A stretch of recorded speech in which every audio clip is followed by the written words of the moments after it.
प्यारे बच्चों, आज हम अपने इस वीडियो के माध्यम से आपसे संध्या सुंदरी कविता की व्याख्या साझा करेंगे। संध्या सुंदरी कविता सूर्यकांत त्रिपाठी निराला जी की रचना है। कहना न होगा कि हिंदी काव्य प्रेमियों के लिए सूर्यकांत त्रिपाठी निराला जी किसी परिचय के मोहताज नहीं हैं। वह छायावाद के 4 आधार स्तंभों में से एक हैं। बहुत देर न करते हुए चलिए कविता पर आते हैं। दिवसावसान का समय मेघमय आसमान से उतर रही है, वह संध्या सुंदरी परी सी धीरे धीरे धीरे। यानी दिन के अवसान होने का समय है, यानी शाम होने का टाइम है। दिन अब ढल चुका है, दिन के समाप्त होने का समय है और संध्या होने वाली है। इस समय को क्या कहते हैं? दिवसावसान।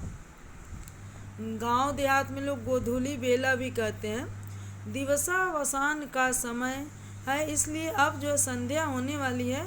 यहाँ पर जो है कवि ने प्रकृति का मानवीकरण किया है। संध्या का वर्णन एक सुंदर नायिका के रूप में किया है। दिवस के अवसान होने का समय है, दिवस जो है अब समाप्त हो रहा है, अब शाम होने वाली है।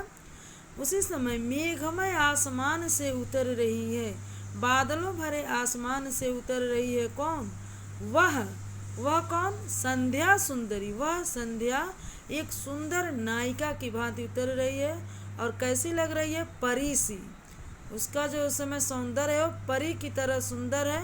और कैसे उतर रही है? धीरे धीरे धीरे, बिल्कुल ही धीरे धीरे जो है वह संध्या सुंदरी जो है आसमान से, बादलों भरे आसमान से उतर रही है। आगे है, तिमिरांचल में चंचलता का नहीं कहीं आभास। तिमिरांचल में चंचलता का नहीं कहीं आभास, यानी जब वो उतर रही है तो उसके आंचल का सौंदर्य वर्णन है कि तिमिरांचल में उसका आंचल कैसा है? घना अंधकार से भरा हुआ है। उसका जो आंचल है वो घना अंधकार से भरा हुआ है और उसमें कोई चंचलता नहीं है। यानी तिमिरांचल में चंचलता का नहीं कहीं आभास, उसमें जो है चंचलता का कहीं आभास भी नहीं हो रहा है कि हाँ इसके आंचल में कोई चंचलता है। मधुर मधुर है दोनों उसके अधर, और उसके जो दोनों अधर हैं वो कैसे हैं? मधुर मधुर है, बिल्कुल ही मधुर मधुर है, सुंदर सुंदर है। किंतु जरा गंभीर, लेकिन वह अधर जो है चंचल नहीं है, बिल्कुल गंभीर है। किंतु जरा गंभीर नहीं है उसमें हास विलास। उसके अधरों में, उसके ओठों में कोई हास विलास नहीं, यानी जब चलती है तो कोई हास परिहास करती हुई नहीं चलती है।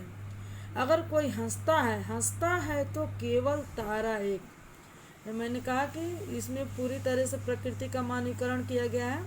हंसता है तो केवल तारा एक। अगर कोई हंसता है तो सिर्फ एक तारा हंसता है, जो संध्या के समय में सबसे पहले निकलता है, और उस तारा को लोग ध्रुव तारा कहते हैं। हंसता है तो केवल तारा एक, गूथा हुआ उन घुंघराले काले काले बालों से, हृदय राज्य की रानी का वह करता है अभिषेक। केवल एक तारा हंसता है और वह गूथे हुए उन घुंघराले काले काले बालों में, वह संध्या सुंदरी के जो घुंघराले काले काले गूथे हुए बाल हैं, जो उनकी चोटी है, उस चोटी में लगकर जो है वह उनके सौंदर्य को बढ़ा रहा है।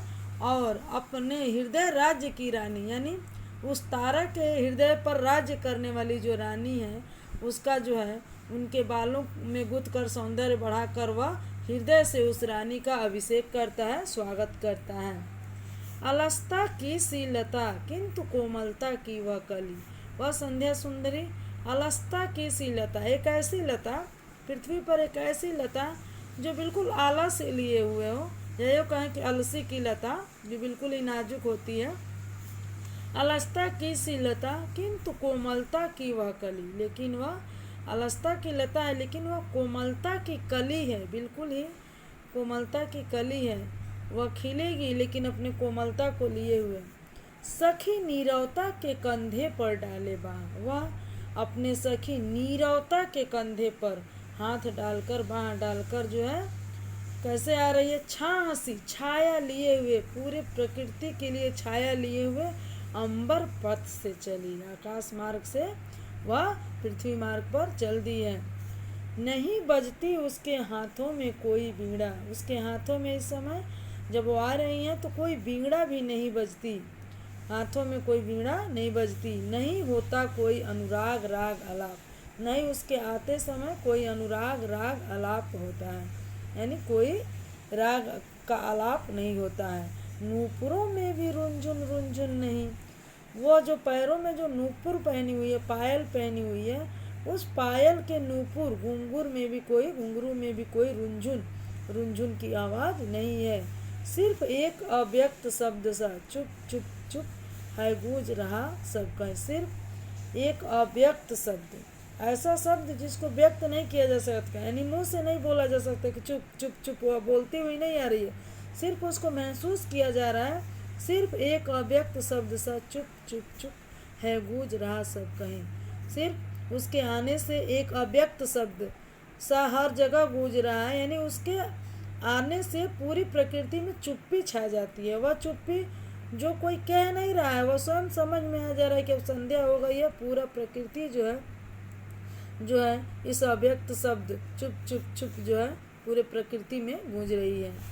व्योम मंडल में जगती तल में, अब जो है आगे थोड़ा सा वर्ड कठिन है, कहाँ गूंज रही है, यानी पूरी प्रकृति में गूंज रही है। कवि ने जो है उसका वर्णन भी कर डाला है। व्योम मंडल में यानी आकाश मंडल में, जगती तल में यानी पृथ्वी तल में, सोती शांत सरोवर पर उस अमल कमलिनी दल में। सोती शांत सरोवर, शाम के समय जो है सरोवर की लहरें भी शांत हो जाती हैं, इसलिए सोती शांत सरोवर पर, शाम के समय सोती हुई शांत सरोवर पर जो वह अमल कमलिनी दल है, वह स्वच्छ और सुंदर कमलिनियों का जो समूह है, उसमें भी एक अव्यक्त शब्द गूंज रहा है, चुप चुप चुप। सौंदर्य गर्विता सरिता के अति विस्तृत वक्षस्थल में, सौंदर्य से गर्वित जो सरिता है, जो नदी है, जिसके सौंदर्य का कोई वर्णन नहीं किया जा सकता, इतनी उसमें सौंदर्य है। कहते हैं कि यह अलग सरिता का सुंदर जल, कितना सुंदर कितना निर्मल। तो उस सौंदर्य से गर्वित सरिता के अति विस्तृत वक्षस्थल में जो है चुप्पी छाई हुई है, क्योंकि जितनी ही सौंदर्य गर्विता सरिता है, उतना ही अति विस्तृत यानी विस्तृत से भी विस्तृत उसका वक्षस्थल है, यानी जहाँ तक नदी का विस्तार है वहाँ तक उसका वक्षस्थल है। उतनी विस्तारित वक्षस्थल में भी जो है चुप्पी छाई हुई है। और कहाँ, धीर वीर गंभीर शिखर पर, धीर वीर यानी कहा जाता है कि हिमालय पर्वत को कि जो है एकदम गंभीर और धीर है और हमारे प्रहरी के रूप में है। तो उस धीर वीर गंभीर शिखर पर भी, उस हिमालय के ऊंची चोटी पर भी जो है, यानी शिखर यानी सबसे उन्नत चोटी पर भी जो है एक अव्यक्त शब्द सा चुप्पी छाई हुई है। हिमगिरी अटल अचल में, यानी हिमगिर के अटल अचल में जो है, यानी जो अटल, जो अपने जगह से हिलने वाले नहीं, अटल और धीर वीर गंभीर हिमाचल में भी जो है, हिमालय पर्वत के श्रेणियों में उसके उन्नत शिखर पर भी जो है सिर्फ एक अव्यक्त शब्द सा यानी चुप चुप चुप चुप्पी छाई हुई है। उत्ताल तरंगाघात प्रलय घन गर्जन जलद प्रबल में, उत्ताल तरंगाघात समुद्र की यानी ऊंची ऊंची जो लहरें होती हैं, जो कई मंजिलें ऊंची तक लहरें उठती हैं और गिरती हैं, और उस समय जो है उस तरंगों से जो आवाज़ निकलती है, वैसी आवाज़ में भी जो वैसी गर्जना में भी इस समय चुप्पी छाई हुई है। प्रलय घन गर्जन, और ऐसा लग रहा है प्रलय घन गर्जन, तीनों में सामासिक चिन्ह है, तो ऐसा लग रहा है कि प्रलयकारी घन की गर्जना जो है उसमें भी जो है चुप्पी छाई हुई है।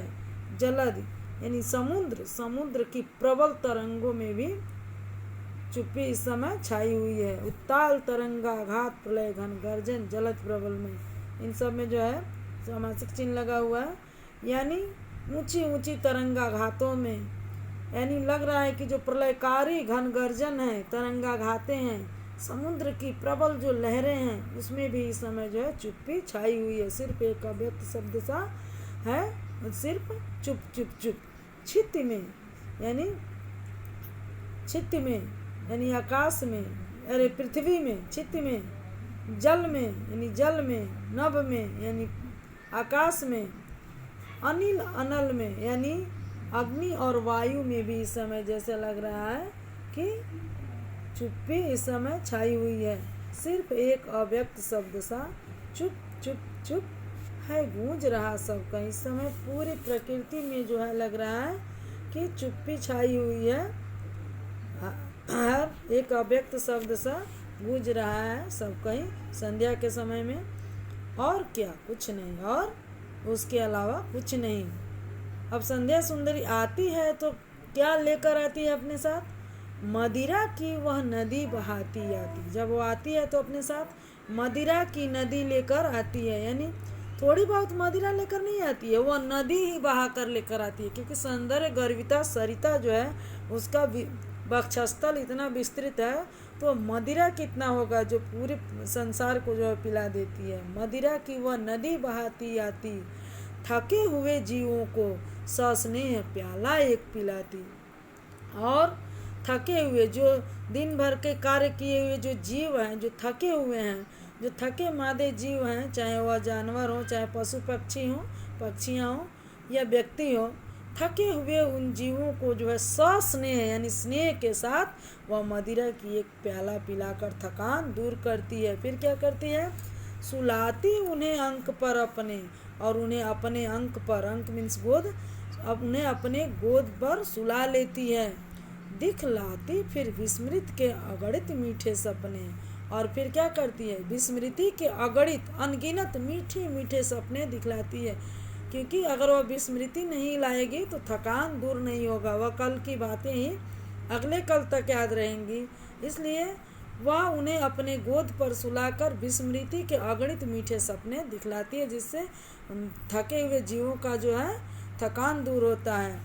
इस प्रकार अर्धरात्रि की निश्चलता में हो जाती जब लीन। इस प्रकार जब वो मध्य रात्रि की शांति में, अर्धरात्रि की निश्चलता में जब संध्या सुंदरी लीन हो जाती है, तो कवि का उस सुंदरी के प्रति अनुराग बढ़ जाता है। वह उस प्राकृतिक सौंदर्य के प्रति अनुराग बढ़ जाता है, कवि का बढ़ जाता अनुराग। इस प्रकार उसके इस कार्यों को देखकर, उसके इस सस्नेह जो है जीवों पर जो है समर्पण को देखकर कवि का जो है अनुराग बढ़ जाता है। और विरहाकुल कमनीय, विरहाकुल सुंदर कमनीय कोमल सुंदर कंठ से जो है, मधुर कंठ से जो है आप निकल पड़ता तब एक बिहाग, अपने आप ही एक बिहाग यानी एक गाया जाने वाला, मध्य रात्रि में अर्धरात्रि में बिहाग गाया जाने वाला जो है गीत जो है निकल पड़ता है। और कवि जो है उस संध्या की रचना एक सुंदरी के रूप में कर डालते हैं, यानी संध्या का वर्णन एक सुंदरी के रूप में कर डालते हैं संध्या सुंदरी के नाम से। धन्यवाद बच्चों।